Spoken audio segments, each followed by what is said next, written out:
Understand child sexuality. Child sexuality can be an edgy issue that people often find uncomfortable. Differing religious or moral views or dogmas can complicate the issue.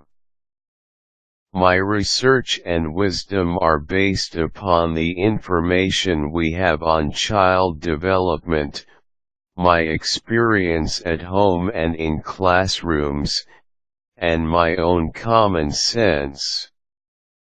There are several guidelines to keep in mind when considering child sexuality. It is essential to understand child sexuality within a framework of age-appropriate behavior. As children develop, so does their understanding of things. If a child is on a fairly typical developmental pattern, no major illness or developmental disability, then sexual development follows a pattern also. So we must know the age of the child before understanding the developmental level. Here are several important points that will help you to understand child sexuality. Children are curious and love to explore. This will naturally mean that they are curious about their bodies, and others' bodies, too, in time. They love to see what they can do and discover. Children investigate with all their senses. They get more information from touch, taste, and smell than they do from seeing and hearing when they are young. This will include touching body parts. Just as an infant puts objects in her mouth to explore them, so she will touch body parts to explore. Children develop ways to soothe themselves. They stroke soft objects, suck their thumb, and sometimes they touch their genitals.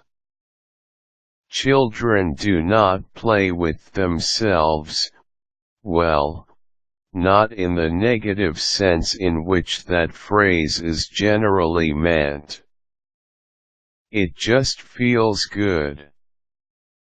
They do not reach climax or orgasm until puberty. Children are excellent imitators. They see how you react and how you feel about your body or sex. They will imitate what they see people they trust do. If he sees it, he'll do it, or at least try it. If a child is raised with healthy images of affection, he'll usually develop into a healthy sexual adult. If he sees images of inappropriate sex, violence, etc., that will stick with him. As children grow, they become curious about the bodies of other people. They can ask a lot of embarrassing questions. The best way to answer: stay calm. Sex is a normal, healthy part of life. When we fear something, we exaggerate it. If you get angry or act embarrassed, your child will get the idea that bodies are bad or weird. Even if your child walks in on an intimate moment, don't worry or panic. Just tell her you'll be out in a moment. Show your child that you love yourself and your body and that you love him. If you have body image issues, get help. Your issues will affect your child. Answer any questions she may have. You don't have to go into great detail, just the basics. Act natural and comfortable. Make it a positive experience. If your preschool child tries to practice what he has seen with another child, you should step in, but do it lovingly.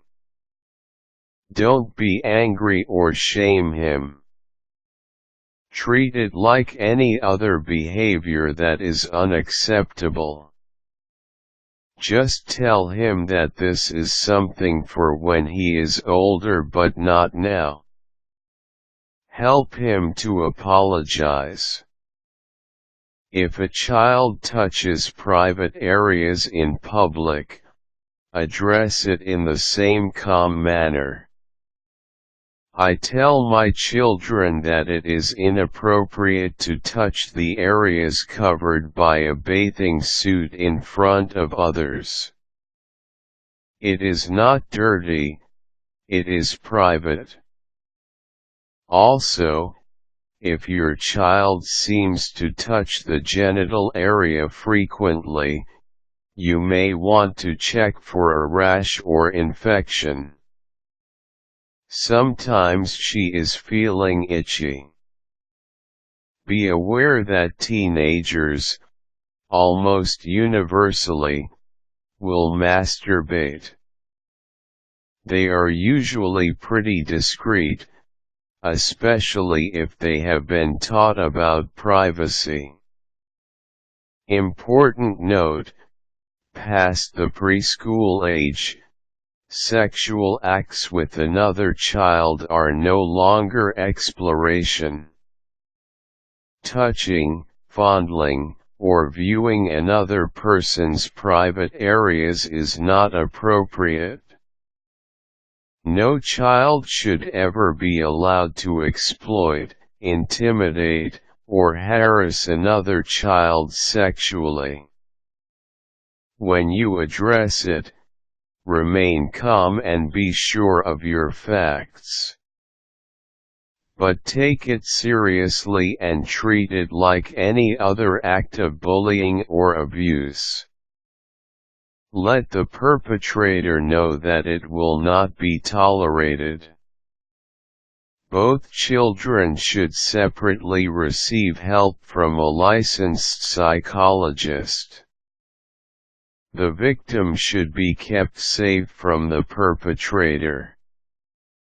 Always make sure that your child is not getting inappropriate images of sex, music, movies, or TV shows, computer, etc. A filter really does nothing to get rid of pornography, it's only a click away. Monitor older siblings, babysitters, relatives, friends' homes, daycare, school, and even church groups, which can all be possible sources of inappropriate information. It may not be pornography, but it could still have a negative impact. Listen to your child.